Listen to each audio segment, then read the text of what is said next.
1998లో ప్రశాంతి నిలయంలో కొలువైన గాయత్రీమాత ప్రతిష్ఠ వివరాలు.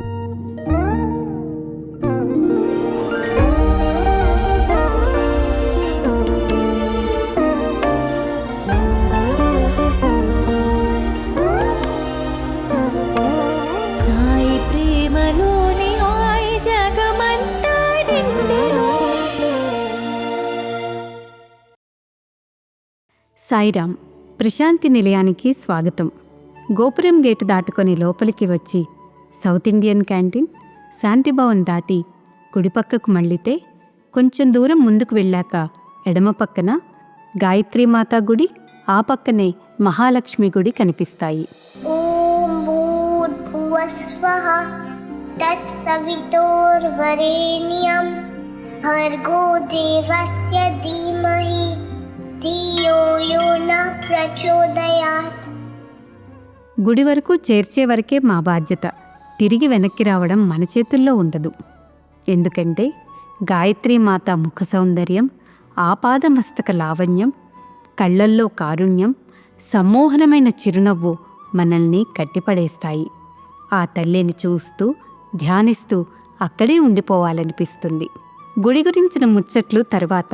ముందుగా గాయత్రీమాత విగ్రహ ప్రతిష్ఠ ఎలా జరిగిందో తెలుసుకోవడం చాలా ఆసక్తికరంగా ఉంటుంది. మదురైకి చెందిన సుబ్రహ్మణ్య చెట్టియార్ బాబా భక్తులు. స్వామికి 21 ప్రాయంలోనే సకుటుంబంగా పుట్టపర్తికి వచ్చి స్వామిని దర్శించుకున్నారు. తిరిగి వెళ్లే రోజు రానే వచ్చింది. స్వామిని వదిలి వెళ్లాలంటే మనస్కరించలేదు. దుఃఖం తన్నుకు వస్తోంది. అప్పుడు స్వామి ఒక తెల్లని వస్త్రాన్ని తీసుకురమ్మని పసుపు పూసిన పాదాలతో దానిపై నించున్నారు. ఆ వస్త్రాన్ని చెట్టియార్కిచ్చి పూజించుకోమని చెప్పారు.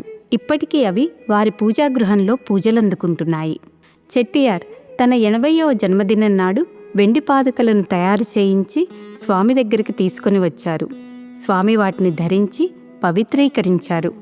సమస్యలు ఉన్నవారు ఆ పాదుకలను అర్చించి తెరిపిన పట్టం గమనించిన చెట్టియార్ స్వామి ఆశీస్సులతో వందలాదిగా పాదుకలను తయారు చేయించి ఉచితంగా పంచిపెట్టడం జరిగింది. అదే 1995లో శ్రీ సాయి పాదుకా ట్రస్ట్ ఏర్పడ్డానికి దోహదం చేసింది. 1993 నుండి ప్రతి ఏడాది ప్రశాంతి నిలయంలో పాదుకా ప్రతిష్ఠ మహోత్సవం నిర్వహించడం మొదలైంది. అందుకు గుర్తుగా చెట్టియార్ ప్రతి ఏటా విగ్రహాలను ప్రతిష్ఠించడం మొదలుపెట్టారు. కార్తికేయుడు, హనుమంతుడు, ధన్వంతరి మొదలైన విగ్రహాలు అలా ప్రతిష్ఠించినవే. ఆ పరంపరలో వచ్చినదే గాయత్రీమాత విగ్రహం కూడా. 1998లో చెట్టియార్ అనారోగ్యంతో ఆసుపత్రిలో చేరారు. అప్పటికే ఆయనకి 93 ఏళ్లు. ఆ ఏడాది పాదుకా పూజకు చెట్టియార్ కుమారుడు శ్రీనివాస్ చెట్టియార్ వచ్చారు. అప్పుడు స్వామి ఈ ఏడాది ఏ విగ్రహాన్ని ప్రతిష్ఠించాలనుకుంటున్నారు అని అడుగగా ఆయన కొన్ని సూచించారు. అవేవీ స్వామికి నచ్చలేదు. వెళ్ళి నీ తండ్రిని అడుగు అన్నారు. శ్రీనివాస్ తన తండ్రి దగ్గరికి వెళ్లేసరికి ఆయన తన కొడుకు కోసం ఆత్రంగా ఎదురుచూస్తున్నారు. కొడుకుని చూడగానే రాత్రంతా నిద్రలేదు. గాయత్రీమాతే కళ్లల్లో కనిపిస్తుంది, ఎందుకో స్వామిని కనుక్కోమని పంపారు. శ్రీనివాస్ మరలా స్వామి దగ్గరికి వెళ్ళి జరిగిందంతా చెప్పారు. స్వామి గాయత్రీమాత విగ్రహాన్ని ప్రతిష్ఠించమని చెప్పారు. ఆ విగ్రహం 5-5.5 అడుగుల ఎత్తులో ఉండేలా పాలరాతితో చేయించమని చెప్పారు. వాడుకగా విగ్రహాలు చెక్కే శిల్పికే గాయత్రీమాత విగ్రహం చెక్కే పనిని కూడా అప్పగించారు శ్రీనివాస్ చెట్టియార్.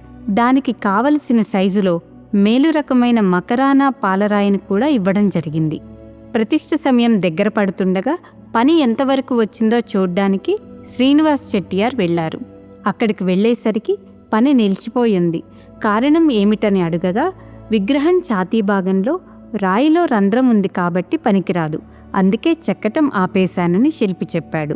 రంధ్రం పూడ్చి చేయవచ్చు, కానీ అది స్వామి కోసం చేసే పని కాబట్టి నేను అలా చేయలేనని ఎంతో ఖండితంగా చెప్పాడు.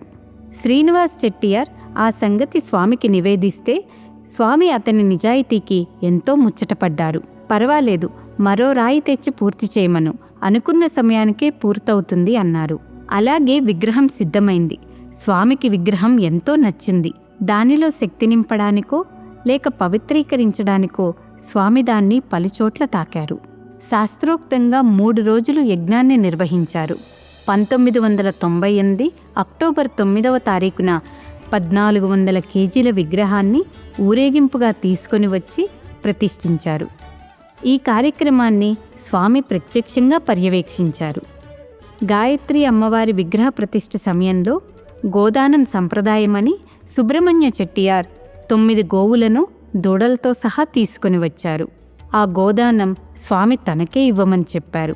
వాటిని గోశాలకు పంపించారు. ఆ గోవులలో ఒకటి వెళ్ళలేక వెళుతుంటే స్వామి దానిని చూసి కృష్ణావతారంలో అది గోపిక అని చెప్పారు. దైవానికి చేసే అభిషేకాలు మన మనసుని పవిత్రీకరించుకోవడానికే అంటారు బాబా. కావలసినది అర్చన కాదు, అర్పణ. అంటే సంపూర్ణ శరణాగతి, కాస్మిక్ కాన్షియస్నెస్తో ఏకమవడం అని వివరించారు. గాయత్రీదేవి ఆ చైతన్యానికి ప్రతీక అని కూడా చెప్పారు. ప్రతిష్ఠ ముగిశాక చెట్టియార్ విగ్రహం చెక్కిన శిల్పికి పెద్ద మొత్తాన్ని అందచేశారు. అది స్వామికి తృప్తినివ్వలేదు. ఆయన్ని పిలిపించి పచ్చ పొదిగిన బంగారు ఉంగరాన్ని సృష్టించి ఆయనకు అందజేశారు. అలాగే చెట్టియార్ ఇచ్చిన దానికన్నా 5 ఎక్కువ మొత్తాన్ని కవర్లో పెట్టి అందచేశారు. ఆశ్చర్యపోయిన చెట్టియార్కు అతను రాయిలో ఉన్న రంధ్రం విషయంలో సత్యానికే కట్టుబడ్డాడు, మరోలా చేయలేదు అని వివరించారు.